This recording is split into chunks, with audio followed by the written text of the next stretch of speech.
If you're a collector of the more classic historical firearms, you'll know new releases are far and few between, and if we do get them, they're often more for looking nice on a wall rather than actually being fun to shoot. So we're happy to see G&G put some serious innovation into this Lee Enfield No.4 MK1 to bring us a very unique shooting experience. They wisely chose to make this a gas-powered bolt action, so unlike spring power, there's no heavy spring tension to overcome. The action on the bolt is ultra smooth, and if you're used to a spring bolt action, this almost feels strange with how little effort is required. Right as the bolt slides back into battery, there's a little bit of resistance as the visible hammer is armed, and at least for me, that's just really cool to see in action. You can even manually lower the hammer and then recock it when you want to fire. Naturally, if you do this, assume there is a chance that it could fire, and if you push the hammer forward, it will actually fire, which to me is pretty funny and more of a feature than a bug, but just be aware. Beyond just being a nifty mechanism, the action allows this Enfield to truly live up to its legendary name as one of the fastest bolt-action rifles ever produced. Legend has it that in World War I, during the Battle of Mons, German soldiers reported being pinned down by heavy British machine gun fire, when in fact they were merely being pinned down by lines of riflemen volley-firing Lee Enfields. Introduced all the way back in 1895, chambered in the chunky .303 British round, the Lee Enfield, successor to the Lee Metford rifle, was the brainchild of James Paris Lee at the Royal Small Arms Factory in Enfield, London, hence the extremely creative name Lee Enfield. There was an infamous training exercise known as the Mad Minute, where riflemen were trained to place as many well-aimed shots as possible in under 60 seconds, with 15 being the requirement and a world record of 38 hits at 300 yards set all the way back in 1914. Bear in mind that this was done with 5 rounds loaded and 5-round chargers, so that was with 7 reloads. A popular technique was to actually use the middle finger to pull the trigger so you remain in full contact with the bolt, allowing for much faster firing. A very unique way to run a bolt gun and a lot of fun to try and master. This No.4 MK1 variant was introduced in 1931 with numerous small enhancements like an enhanced flip-up rear sight and a protruding barrel versus the capped barrel of the SMLE.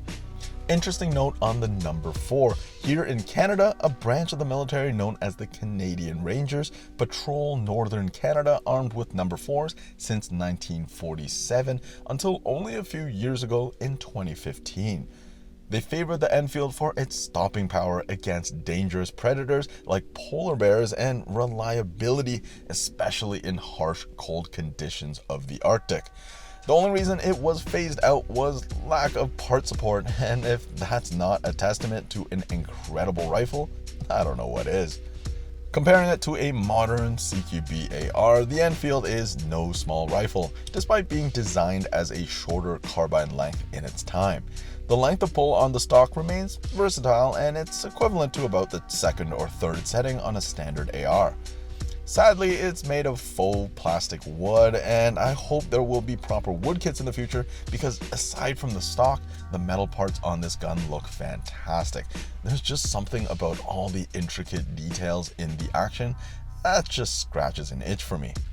Because the faux stock is hollow, the sling mounts make a rattling noise when shouldering the gun, which detracts a bit from realism. Marketed towards collectors, real wood definitely would have been the right call. G&G decided against a shell ejecting system and instead uses dummy stripper clips, which the British called chargers, as a means of a magazine. These are plastic and hold 10 rounds each. G&G being G&G, it's a very unique proprietary system, and looking at the back you'll notice some interesting grooves. Removing the internal magazine box, you can see where these interface with a knob that's under spring tension. It's worth noting that the Enfield was never designed to actually be reloaded by swapping the magazine box, though it is possible. There are little ledges in the track that emulate the feeling of loading in a charger. Somewhat of a gimmick, but it does feel pretty satisfying. More cool to me is the black BB follower system that automatically ejects the charger when empty, which also prevents an empty charger from locking into place. The feeding ramp is pretty long and under normal use works fine, but if you go really slow, we did notice that the BB can hop off the track. A more concerning issue is a few times we noticed the gun wasn't chambering any rounds, and it turns out that the charger was stuck on one of the little tabs, causing it to sit a little low.